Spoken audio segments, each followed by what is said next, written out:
Welcome to the Ultimate Beginner's Guide for Vanguard Zombies. Now, if you are a new player or if you just wanted to try out the COD Zombies mode to grind some mastery camos, this is the guide for you. But before we start the video, I've noticed that around 90% of my viewers are not subscribed to me, so if you could follow me, that would be highly appreciated. Thanks. But without further ado, let's begin. Vanguard launched with one zombies experience called Der Anfang. You can decide to play this mode solo, private with friends, or in a public lobby. The basic goal in zombies is to survive as long as possible against the undead. However, to progress further on Der Anfang and to get to higher rounds, you have to constantly complete objectives. So it's a mix of the traditional round-based approach and Treyarch's objective-based outbreak mode. Your endgames in Vanguard Zombies are up to you. You can play until you and your team dies, or you can exfil on round 5 and onwards. This will spawn in a set number of zombies that you have to kill. After killing them all, make your way to the exfil portal and end the game. The benefit of choosing to exfil is that you get more XP for doing it. The other way to end games is normally to complete an Easter egg or main quest in zombies. As of right now, there is no quest in the game, but it will be implemented with Season 1 or 2, according to the developers. Right now, the mode in general is a bit bare bones. But let's talk about the basics. Before you begin the match, you can choose your starting loadout. There, you can basically equip any weapon that you want. Just note that weapons might be locked until you have a higher player rank. Here, you can also equip your special ability. Right now, you can choose between 4 unique abilities, with more to come in future updates. Currently, we have Ring of Fire. This one spawns a ring around the player, and while being in a ring, you do more damage. Ether Shroud, this one makes you invisible for 5 seconds and the zombies will ignore you. Energy Mine, this one will drop a mine on the ground, and if the zombies come near it, they go boom. And Frost Blast, this one will freeze the zombies for a bit and you can shatter them. I think this is also a good point to explain different zombie types. First of all, we have the normal zombies, basic stuff. Then we have Boomschreier.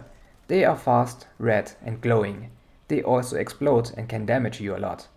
Be cautious around them. And finally we have Sturmkrieger.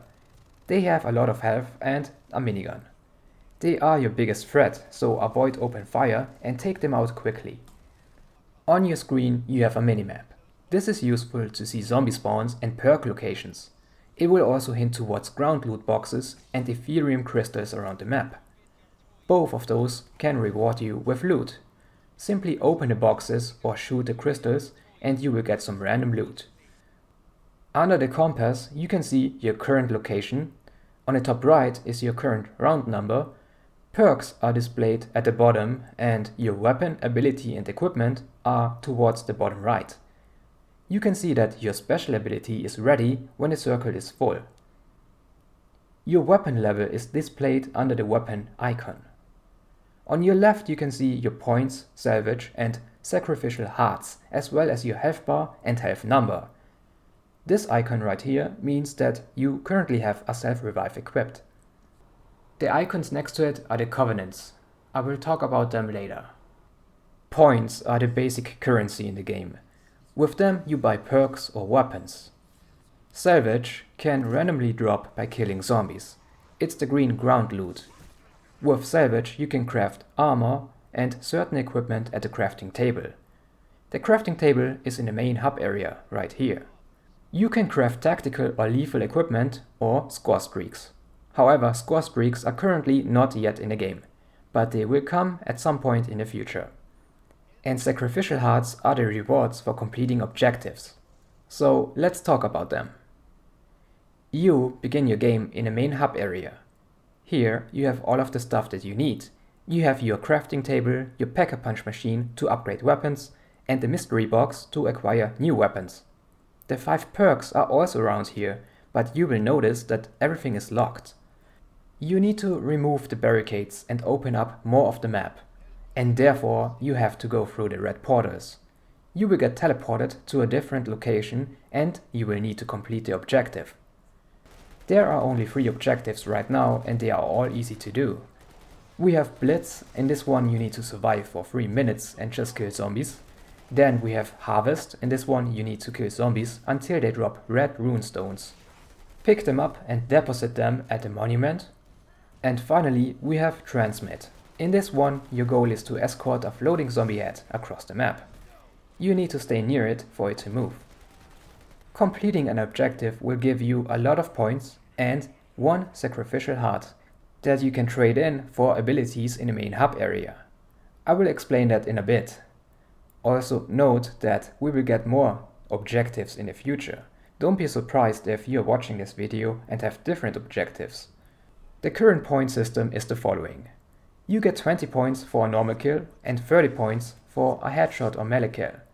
You get a bit more points for killing special zombies like Boomschreier and Sturmkrieger. As you can see, that's not a lot. So the main way to get a lot of points is by successfully completing objectives. Basically, you get more points with each round. Complete the objective on round 1 and you get 1000 points.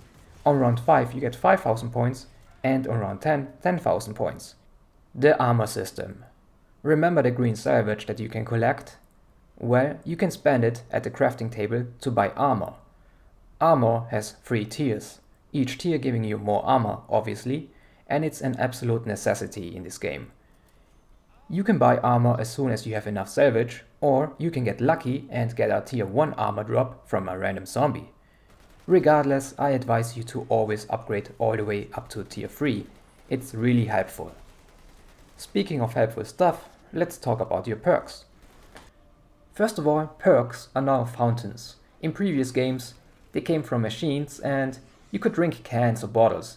Well, this time, because of the occult setting, you drink from fountains. And all classic perks have now different names and icons. Right now, there are the following 5 perks. Juggernaut, now Finish Fortitude, increases your health. Quick Revive, now Venomous Vigor, boosts health regeneration speed. Speed Cola, now Demonic Frenzy, boosts reload speed. Stamina Up, now Ethereal Haste, makes you run faster. And Deadshot, now Diabolic Damage, increases critical or deadshot damage. You can expect Treyarch to add more perks during Vanguard's lifespan. But for now, how do they work? First of all, there's again no perk limit. Once you unlocked more areas in the main hub area, you can simply drink them from the fountains. I will have a perk locations guide attached. The good thing is the perk fountains have set locations. They don't randomize each game. For example, Stamina Up is always in a theater and Juggernaut in front of the office building. But the 5 perks are all in Stalingrad's hub area, and you unlock more areas by completing objectives successfully. Basically go through the red portals, complete the mission and come back. This will unlock more areas. But here's the thing that's drastically different in Vanguard. Perks will have 4 tiers, and you can upgrade the perk tiers by simply purchasing the same perk multiple times in one game. See, the first tier for all perks is free. Let's say you drink all perks once, great, it costs you 0 points and you will have 5 perks.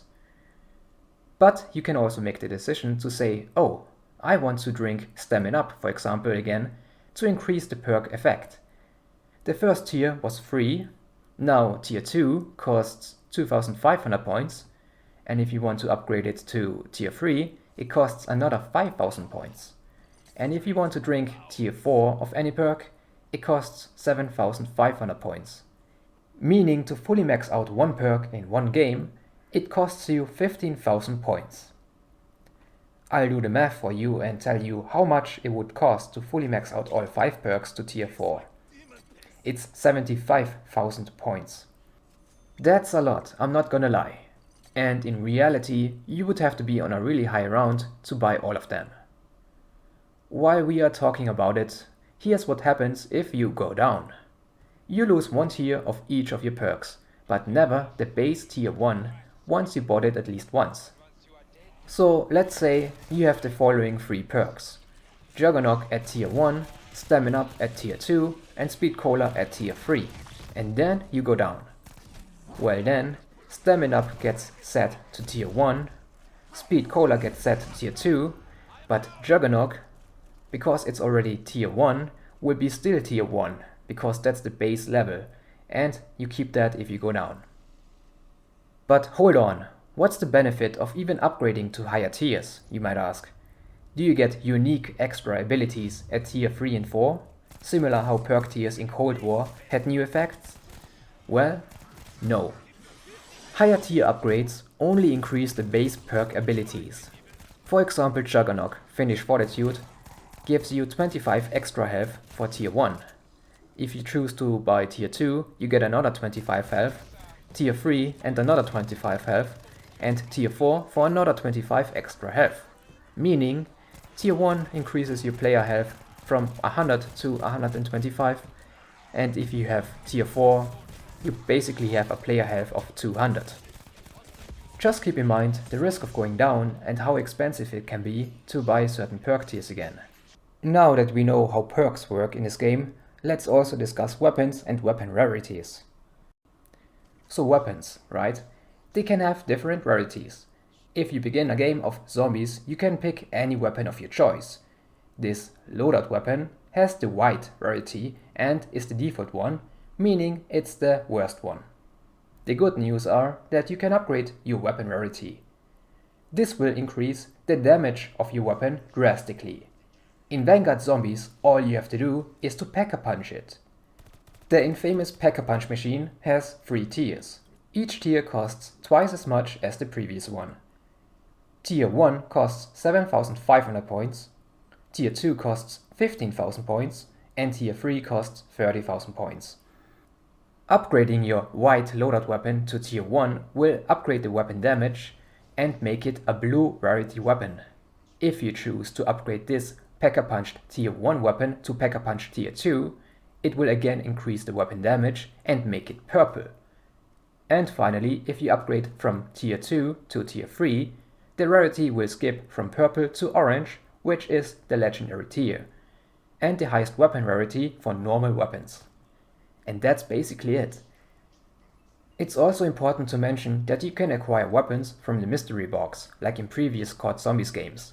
But in Vanguard Zombies, you have the chance to get lucky and to get a already Pack-a-Punched weapon out of the box. For example, if you get a purple weapon from the box, it's already at the second Pack-a-Punch tier. So if you want to spin the mystery box, wait a few rounds for higher chances. The bad news are that there are no wall weapons in der Anfang. I know that sucks, especially if you want to grind camos for the weapons, but yeah. Finally, I want to mention that boss zombies, like the Sturmkrieger with the minigun, can drop Pack-a-Punched weapons too. So it's worth to keep an eye on the ground loot. But that's it. That's the new rarity system in zombies. Let's also discuss Treyarch's brand new edition. Covenants and the Altar of Covenants. How do they work? See, Vanguard Zombies tries to do something different this year. Treyarch really wanted to introduce more randomness in zombies. So what they did is basically the following. They removed certain extras like alternate ammo types from the Pack-a-Punch machine and perk effects from previous games and put them into covenants. There are currently 11 different unique covenants or abilities in the game. Some of them are different ammo type effects for weapons like Brain Rot or Cryo Freeze. Others are small useful abilities that might be familiar if you played previous games. Here are all 11 abilities. Bloodlust. Melee attacks do more damage and heal you. Resurrectionist. Revive allies faster. Brain Rot. Chance to turn enemies to your side. Cryo Freeze. Chance to slow down enemies. Death Blow. Critical kills return bullets to the clip.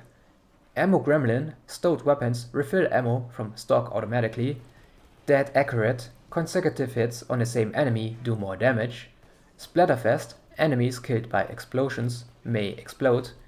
Unholy Ground. Deal more damage while stationary. Call the Weak. Deal more damage to slowed or stunned enemies. And Mother Load. Chance to keep equipment after using it.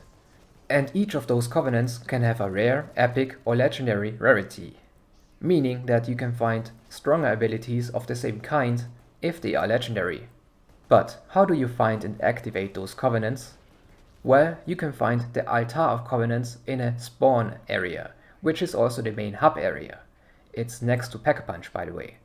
To acquire one Covenant, you have to spend one sacrificial heart, and you get one heart for every completed objective.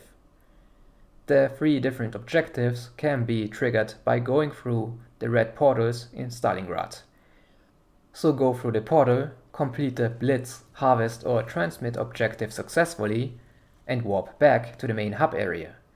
However, each time you complete an objective and teleport back, the Altar of Covenants gives you 3 random abilities that you can buy if you want to. That's right, it's randomized each time. Now, to acquire one Covenant, you need to trade in one heart. If there's nothing that you want, save your heart, complete another objective and come back. Maybe next time there are 2 good abilities that you might want and you could buy both of them if you saved your hearts. You get what I mean, right? But you are also limited to only 3 Covenants at all times. You can get more than 3. If you have 3 and want a new one, you can always replace the existing one, if you want. That's of course possible. In basic gameplay reality, I would advise you to always think about getting a legendary ability if the game offers you one. It seems like a no-brainer, right? But depending on your playstyle, ability and weapon, you have to make your own decisions. Like I said, there are 11 different Covenants in the game right now, and Treyarch already confirmed that they will add more in the future updates. So if you are a fan of, for example, the Deadwire or Shatterblast ammo type, it's likely that they will be added at some point in the future. Okay, and finally, let's talk about progression and your end goal in this mode. Right now, if I'm being honest, there is nothing to do besides unlocking weapon camos. You can unlock 100 camos per weapon, but you also need to reach max weapon level to do that in the first place. But if that's something you enjoy, it's there. Other stuff would be unlocking operators in the game. To unlock them, do whatever the description says in the menu. There are like 10 different operators, and by using the same one all the time, you can even rank up your character and get cool looking skins. If you are a fan of story intel, you can find hidden radios around the maps. They will not show up in the menu, but will help to expand on the story a lot. And finally, like I said in the beginning, there will be a main Easter egg quest coming at some point in the future. Maybe Season 1 Reloaded or Season 2. Anyways, that's it. This was your Vanguard Zombies Beginner's Guide. Thanks for watching and I see you next time.